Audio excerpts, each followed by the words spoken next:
All right. So I guess while everyone's screen share buffers, what I was saying earlier when I was taking that poll is that it's good that we have a lot of people who are familiar with programming and programming structure and specifically object-oriented programming. Is there anybody who isn't familiar with that style of programming or working with Unity in the chat? Yes. Okay. Michael, you're fine because you have like an administrative, so like you can always talk to me whenever you need answers. But so for Everyone everybody should. else, Yeah. it's good that you guys all have some level of familiarity with that. So when I go and explain things, I'll proceed with that assumption. Um, I also have taken programming 1 and I'm taking programming 2 right now. So that covers Java and C++, but not C Sharp. However, C Sharp is very similar to Java. So people who are familiar with Java should find that a lot of this code that they're looking at looks very readable, or they can, understand what it is. And actually, when I first started programming in Unity, it was in C Sharp, of course. However, I programmed basically using what I had known about Java, and that worked fine. I didn't need to learn any new nuances. And so, if you know how to program in Java, you should be good for this for working in C Sharp. Now, uh, as far as what we've done so far with on the programming side of things, the system that we're working on implementing currently is the weapon system, and I'm just going to go through like a abstract description of what that is before I get into the nitty gritty code, so you guys have an idea, like a point of reference. So in the game, the character is going to go around and pick up weapons off the ground, and these weapons can be a variety of different types. For example, you could pick up your standard hit scan weapon, which might be a type of rifle or something, and then by hit scan I mean the weapon fires and then does collision detection by shooting out a single ray, and whatever that ray hits is what I guess the bullet encounters. So if you shoot a barrel, it shoots out a ray, and when the ray connects with the barrel object, then the damage is dealt. Then there's also projectile type weapons, which how those are going to work is you have a weapon in your possession, and then when you fire the button, you're going to create a new item, a new object that's going to be a projectile. And the projectile is going to go forward, proceed through space, and then it's going to check for collisions at each time step. Which is like every tick, every frame, whatever time step is best for accuracy. And that would be like a question for Trevor, but it goes through and it does multiple collision checks, multiple different ray casts to check for collision, and then either it reaches its set distance, and then it disappears, falls to the ground, becomes another thing in the environment, or if it collides with something, it would deal the damage to wherever it collided to. And then the third main type of weapon we want to have is kind of something that we want to center the whole game around, which is the throwable item.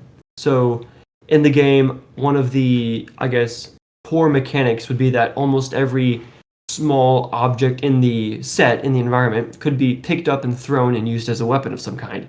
So bottles, chairs, tables, suitcases, basically anything that we as game designers think could be a weapon, we can implement into the scene, into the environment, and then the player can interact with that and throw it.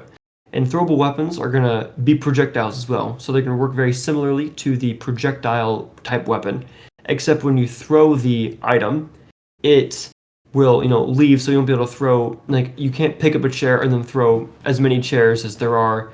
You'd have to just throw the one chair. So those are the three main weapon types. That's how we're organizing them: the hit scan weapon, the projectile weapon, and then the throwable weapon, which is very similar to the projectile weapon. And then as we expand the game and get more structure, we can add more weapon types. But for now, those are the three weapons we're working on, and that's going to be our goal to meet before we say we've finished developing the weapon system. So with that in mind, I'm going to go, I think, actually, I'm going to open up Paint and kind of draw out the framework that Trevor did. Hey. Except hello? Hey. Is that? Yes. Could it be? Could it be the man? Yeah, The I man made of it the back hour. in time. Awesome. Just in Trevor. time before I butchered, explaining what you built. All right. Okay, so I guess since I'm already sharing my screen, I'll proceed with this. But Trevor, flag me down if I mispronounce or like say anything incorrectly. Yeah, I can't see your screen. It's just stuck loading for me. Oh, every time, man. Perfectly fine on the GBM channel too. All right, I'm gonna close. I'm gonna reshare. See if maybe it's just like when people join, it causes that issue. I can see. All right, we can see. All right, I'm gonna go pull a Michael here and just start drawing things in MS Paint. So we have. So for the hierarchy of how we're going to organize our weapons, as I mentioned before, that's too big of a square. The hierarchy of how we're going to organize our weapons, as I mentioned before, we have a main weapon class. That's a small font. We have a main weapon class. Shoot, this is butchered terribly. We have a main weapon class, and that weapon class is going to designate behavior for the weapons, like common properties like the ammo count and the amount of rounds in a magazine before you have to reload, and similar shared information like that across all weapons that we can use. And then beneath the weapon, we're going to have child classes from Java and C++, object-oriented programming. We're going to have child classes, and these are going to be our hit scan. These are going to be the hit scan changed to just writing things out because I have a drawing tablet. Is that? It's the text on the left by the brush. Oh wait, is it? Left Oh, of the brush. okay, just brush. Got it. Okay. No, Okay. left of the brush. There's a text thing. You can just type. Yeah. But typing's bad, so now I already have a drawing tablet, so I'm going to use that. Oh. So we have hit scan. We have projectile weapons, and then the throwable. Now, we still need to. I'm pretty sure that throwable can also implement some of the stuff from projectile, because the behavior for collisions is very, very much the same. We're gonna have to finish implementing this to see how exactly it works, but that is the main hierarchy. We have a primary weapon class, and then your hit scan weapons implement the weapon, your projectile weapons implement the weapon, and then your throwable weapons implement the weapon. So it's a parent-child class relationship.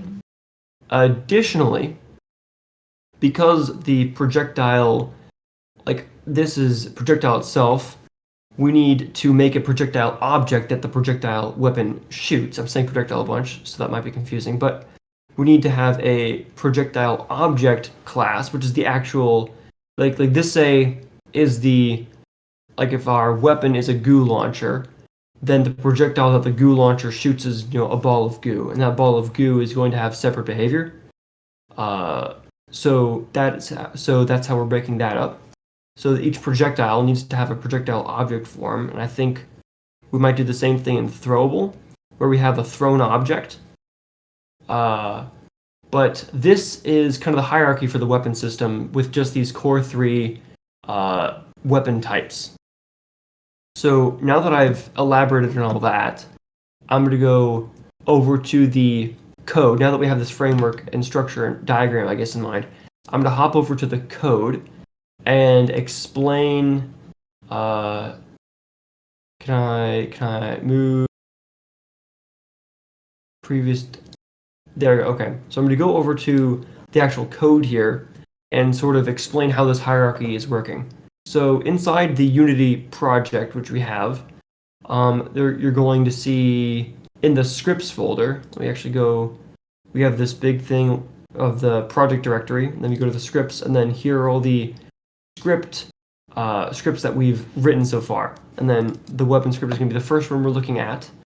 And this weapon script implements model behavior, but it's going to be our primary parent class, and it's got all of these properties here: fire delay, automatic, magazine size, ammo count, things like this. which is going to be available to all of the child weapon types that we create, as well as some actions, which is how we do the weapon collisions. Actually, Trevor, I think you might be better suited to explain this, considering that you built it and you've worked with this system far longer than I have. So Yeah, let me go pull up Visual Studio really quick. awesome, yeah. So I would like to hand this over to Trevor because he is the one who designed this whole system. So it'd make way more sense to have him explain it. I hope you didn't make any changes for that I need to pull. I only The last time I pulled was March 1st. no criminal changes. I kind of just made the projectile and projectile object classes I just mentioned. I made those two as files, but they haven't actually been implemented or like do anything. So you should not have anything different than what I have here. All right. So if Trevor's sharing his screen, I'm going to go stop sharing mine, and we can all pivot to that. Okay. Can everyone see this? Yes. Indeed. Okay, there's the 11. I was waiting for that to show up. Okay, so here's the base weapon class that Nathan was describing earlier. Oh, my stream is working. Everyone good? Yep, I see it. Okay. So it has all the common things that a weapon would have. It have if it's automatic or semi-automatic, the magazine size, the ammo count, little toggle if you want it to be infinite ammo, just a bunch of random things that you could include that would be in common with a bunch of weapons. So you can fire the weapon, you can cancel firing if it's like a toggle. There is the fire routine here. This is the bulk of it, of the code that's actually running. Oh, can you not see it? It's always a thing with code where it's 200%. where Oh, that's it's always big. small. There you go. Now can you see it? Yeah, that's a lot easier to see. It wasn't like difficult to see, or it wasn't impossible to see earlier, but now it's a lot easier to read. Okay, I think I'm just gonna go like function by function. So first is the start right here. It's gonna go set up everything at the very beginning when the object is first created. So it's gonna fill up the magazine. It's gonna fill up the ammo just to make sure that everything is good. And this, everyone here has taken a Java class before. This is essentially your constructor right here, start. So this is going to run when the object is created and is enabled. This is the only time this is going to run. It's going to magically run. You don't have to call this anywhere. And little handy dandy Visual Studio lists Unity message. I hope you can see that right above, which means that it's Unity is going to call this automatically for you. Okay. Then here is fire. This is the function that you interact with when you actually want to fire the weapon. So you pass in the player crosshair. Actually, let me just show this really quick. So here's the crosshair. You pass in the position of the crosshair when you fire. Oh, there's no visuals. Oh, there you go. Just like that. So it's always going to use this. So this fire function doesn't actually do anything, as you can see. It just says is firing true, and then this is where the magic starts. Right here, this fire routine. So it essentially starts up a while loop that will not hold up the main thread. So if you were to, for example, do a while true here, it is just going to freeze the program. So what this magical thing is called a coroutine, and you can essentially just freeze the operation. So here, this while loop, if this was not in a coroutine, it'd be freezing the program. But because you have this yield return and then timing wait for seconds, it's just going to it's going to delay the execution for X amount of seconds. So here the fire delay. So if I were to go back in here and hold left click, it changing colors right there is the fire delay. So it's some arbitrary amount of time that you can set. Over here it is uh 0.2 seconds. So I can go ahead and I can actually change this to 1. And now it's going to be firing every 1 second. So this yield right here halts operation in this little coroutine. So what happens here is it fires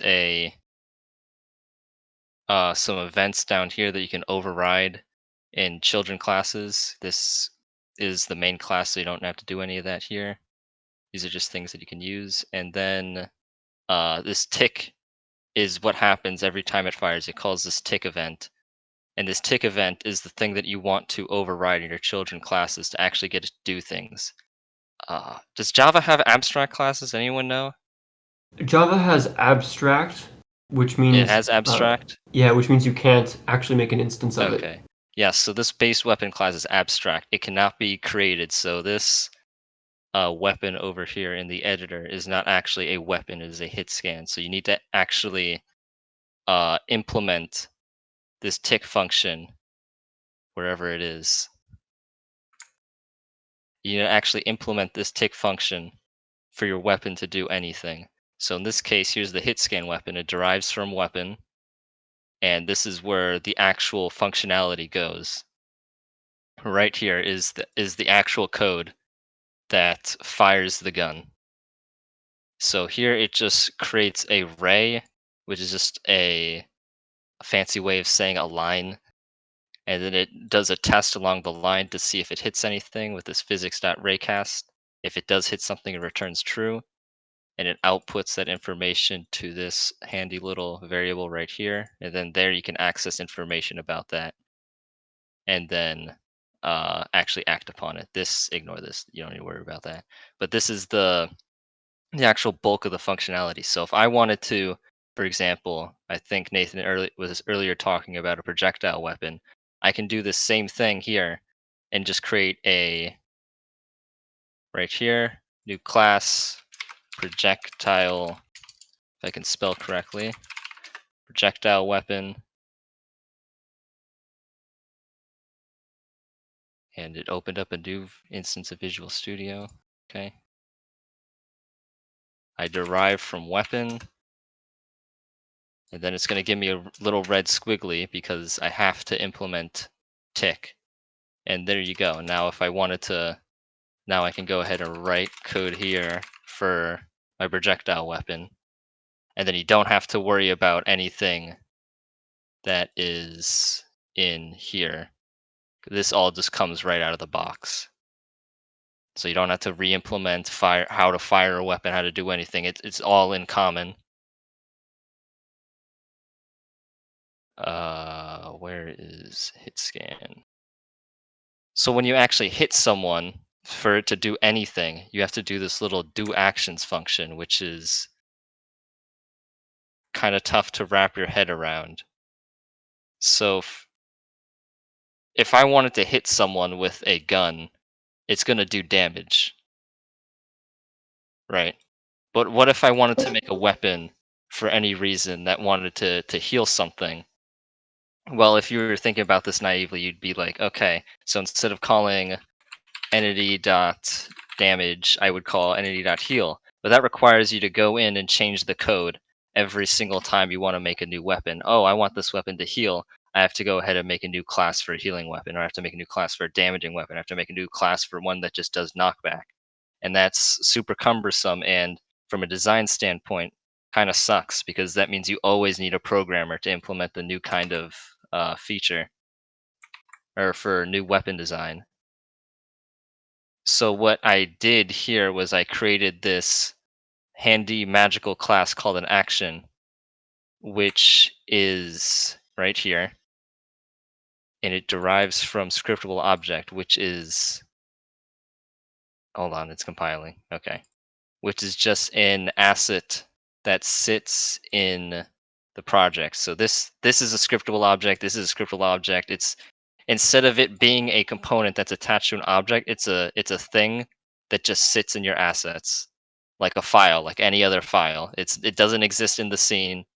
It only exists in your project. So what you can do with this is that you can actually run code on these little objects. So let me go give you an example here. So here I have, for this weapon, I have a damage action. But what if I wanted this weapon to not actually damage? What if I wanted it to heal? So what I can do is instead, I can get rid of this damage, and I can go ahead and drop in a heal. So now this weapon is going to heal whenever it hits someone. Or I can do both if I, for some reason, I want it to heal and damage. I can just keep adding onto the list, and it's going to run all of these commands whenever it hits someone. So this is very designer friendly here, because anytime um, you want to add new functionality, it's just plug and play.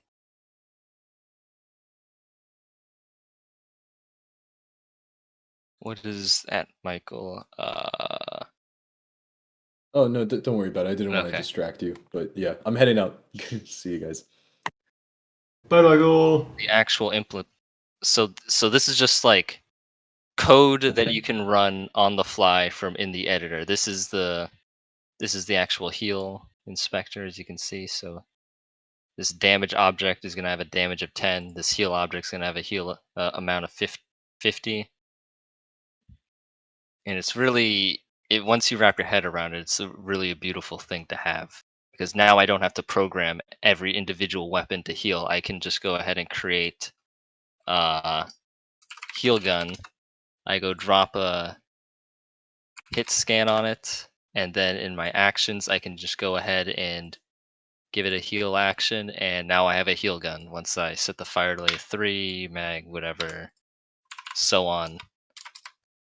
It's just a way to keep this super modular, so that the designers can focus on designing it instead of waiting on a programmer to make it for them. Now the actual actions, though, you have to create them. They don't just exist. So here, let me close out of all this. So here is the damage action. So it derives from action, and I have the amount of damage that you're going to deal, and then it overrides this do action, like how weapon over or how hit scan overrides tick. And so when this do action is called, it's going to take the target that's passed in, and it's going to damage it. So this code right here, you can put anything in here in this do action. So let me actually go ahead and pull this up. It's just a little code snippet. It doesn't have to be anything. And I just crashed Visual Studio. That's fun. Let me just cancel this really. Oh, it closed itself. That's fun.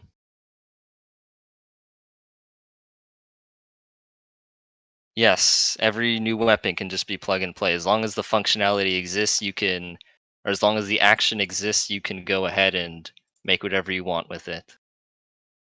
So here's the heal action, which does the same thing, except it has an amount that you want to heal. It derives from action. It overrides do action, but instead of calling target.damage, it calls target.heal.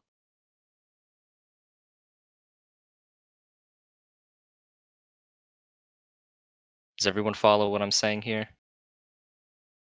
I'm trying to not like overload you with information. Yeah.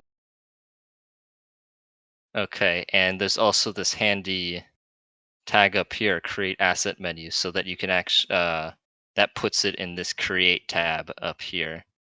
You have to include that. So if in this example I was just using a damage object that does a damage of 10, but I can go ahead and create a new one, and now I can do a damage of 100. So now this weapon can do 100 damage instead of 10 damage. I was just showing you how to create an action. But that's essentially it. You have your weapon that has a bunch of common functionality. You have a child class that derives from weapon that actually implements it and makes it do things, because as it is, this weapon does not do anything. So this is like this is the actual weapon. And then you have the actions that you slot into the weapons, and you only have to program them once, and then after you program it once, you can use it wherever you want. And I So think then, that's it. so for somebody No. who is like Yeah, keep really going. sorry, for No, someone who's go really ahead. novice at this and like they want to create, say like I want to create a new weapon in this, Yes. like what would the like step-by-step Okay, process so be the for step. creating a So new what do you mean weapon? by create a new weapon? So you just want to use existing functionality, or you want to add new functionality? Like, give me an example. So I'm not talking about creating a new action, but like make a weapon, just like a separate weapon. So like we have a pistol. I want to make a shotgun Okay, that does damage, you right? want to make a As well. shotgun. Okay. So here, first you need to create your object, and I'm just going to call this shotgun. Okay, and I actually don't have a class for, or I don't have any functionality for having spread on a gun. I could put that in right here, which I probably should. But a shotgun is hit scan, right? When you have an enemy over here and then your shotgun is right here, it's going to spray out bullets like that, but it's going to be hit scan. It's just going to instantly damage them. If it touches the line with the test, then it's good to go. But right now I don't have spread implemented over here on hit scan, but I'm just going to use the hit scan feature, or the hit scan class, because that's the only one I have available right now. So shotguns are slow, so a fire delay of 1 second, then not automatic. Let's say we have 8 rounds in our shotgun with 32 in reserves, and it takes this is a fully automatic shotgun, so it takes 6 seconds to reload. It doesn't matter. Okay, and then over here, I want to create a new action, shotgun damage, and then the shotgun's going to do a shit ton of damage. It's going to do 200 damage. So then I go over to my hit actions right here, and I create a new field, and I can just go ahead and slot this in like that. And then this over here is not supposed to be here, but this, I'm going to get rid of this later. But none of these settings don't mean anything. The range, shotgun is close range, so it only has a range of, for example, 2 meters.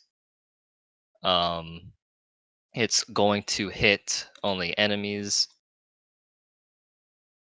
And let me just go ahead and copy paste the VFX, because I do not want to create a new one for this example.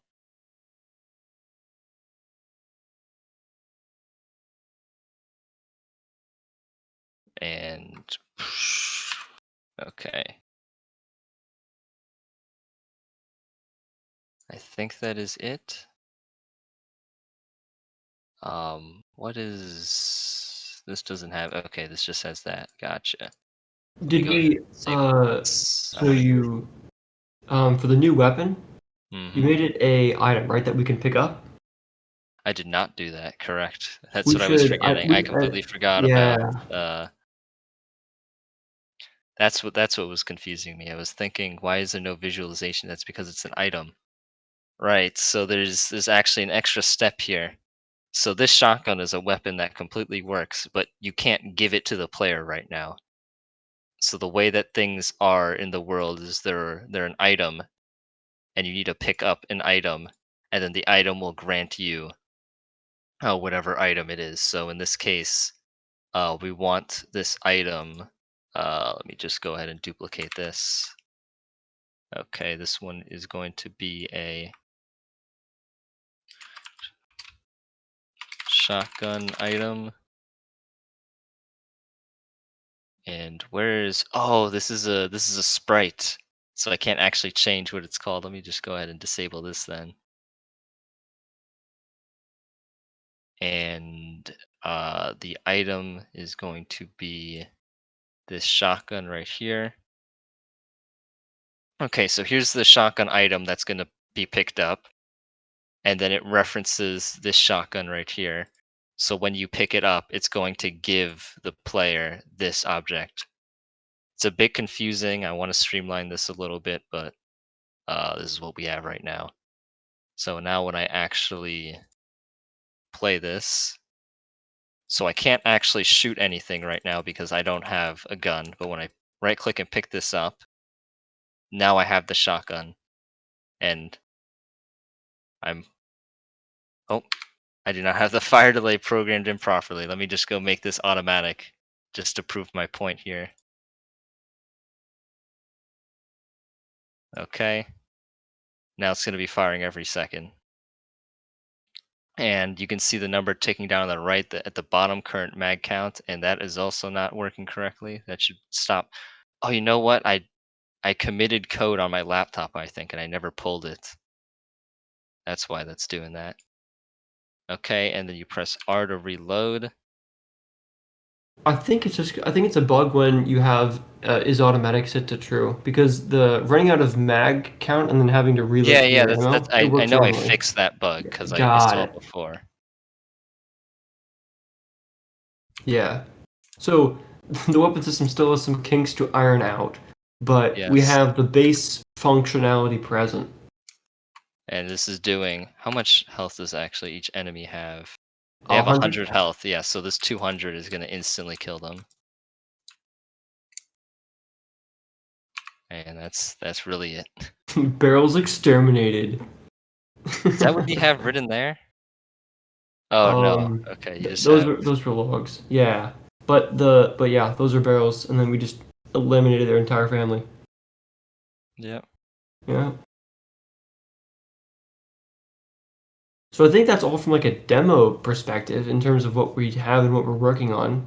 There's other stuff too that we have, like the camera we have, the player movement we have, but that stuff additionally needs could get changed, or the algorithm for how that works could get changed Yeah, I around. think Michael wants it to be entirely 3D. He wants. No, I think we stayed entirely. It's weird because we can't test the idea of like 2.5D or like mixing perspective and orthographic. It's definitely peculiar of me to like sit down with Michael to really settle on what type, what mode. And I think I made that an issue in the Trello, but Michael left for the evening, so we can't work on that now. But yep, all of you who stuck around to watch this, thank you for hearing us out. I hope you guys have learned more about what the programming is and feel more comfortable. Maybe not like contributing individually, but sitting in on when one of us, other people are working and understanding what we're doing and maybe being able to advise and provide insight as to why certain things might not be working, because bugs are bound to rise up. Thank you for taking the time to do this. Yeah, well, yeah. All right. Jeremy, I guess you could end the recording if you haven't already.